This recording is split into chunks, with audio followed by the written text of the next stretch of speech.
News 18 Lokmat विशेषची सुरुवात आज आपण करणार आहोत एका राजकीय बातमीनं। ज्या राजकीय बातमीच्या नंतर महाराष्ट्राच्या राजकारणात एका नव्या राजकीय उलथापालथीची चर्चा सुरू झाली। राज्याच्या राजकारणात गेल्या काही वर्षांमध्ये मोठ्या उलथापालथी झाल्या। राजकीय वर्तुळात एकमेकांना ऑफर देणं हे काही नवीन नाहीये। त्यातल्या त्यात अप्रायझलचा हा सगळा काळ आहे म्हणून की काय माहित नाही, पण आता पुन्हा एकदा ऑफर सुरू झाल्यात। अशात एकनाथ शिंदेंबाबत संजय राऊतांनी केलेल्या एका दाव्यानं नवी चर्चा सुरू झाली। संजय राऊतांच्या या दाव्याची शिवसेनेनं खिल्ली उडवली तर राऊतांवर सवालांच्या फैरी झाडल्या काँग्रेसने।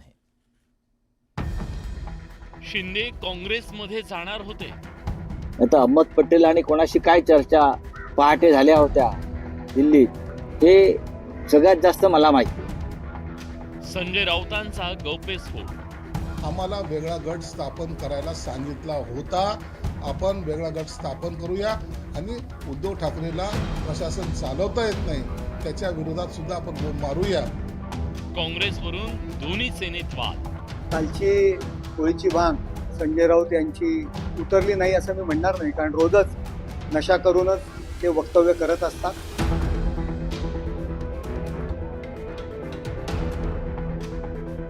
शिवसेनेतल्या फुटीनंतर एकनाथ शिंदे आणि उद्धव ठाकरेंच्या शिवसेनेत राजकीय संघर्ष पेटलाय। दोन्ही पक्षाच्या नेत्यांकडून एकमेकांवर तिखट शब्दात टीका केली जाते आणि जुने राजकीय संदर्भ देत कुरघोडीचं राजकारण सुरू झालंय।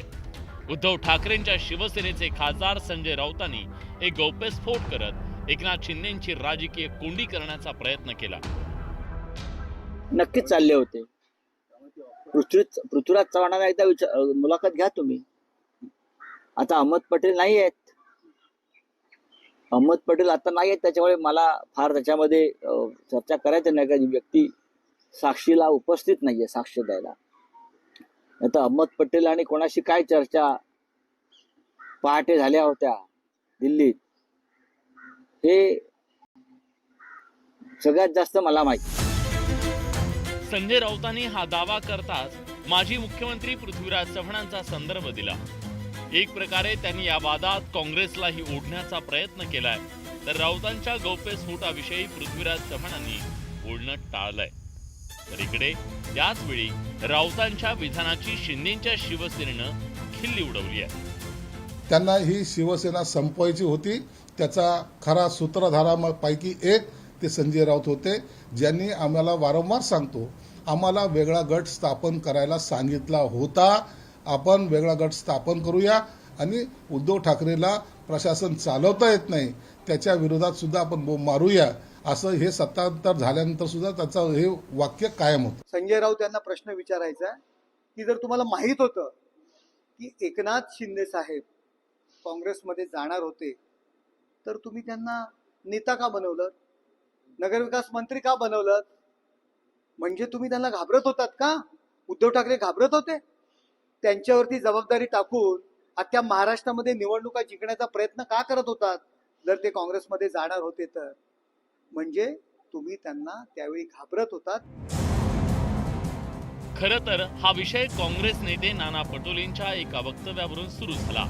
होळीच्या शुभेच्छा देताना पटोलेंनी एकनाथ शिंदे आणि अजित पवारांना मवियात येण्याची ऑफर दिली, त्यावर शिंदेंनी ही सूचक प्रतिक्रिया दिली। होळीमध्ये काही बुरा न मानो होली आहे, सगळे त्याचा आनंद घेतात, प्रत्येक वेगवेगळ्या पद्धतीने आनंद उठतो, पण आमचा रंग भगवा आहे। आता भगवा रंग ज्याला परवडेल, भगवा रंग ज्याला आवडेल त्याने सोबत यावा।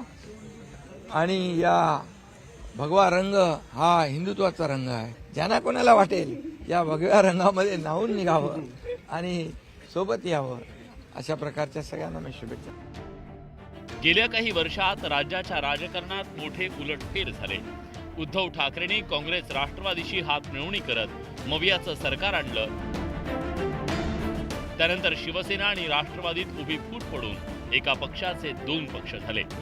या सर्व राजकीय उलथापालथी घडत असताना कोण कुणासोबत जाईल याची शाश्वती देता येत नाही। या पार्श्वभूमीवर राऊतांच्या या विधानामुळे राजकीय वर्तुळात चर्चा झाली इतकं नक्की।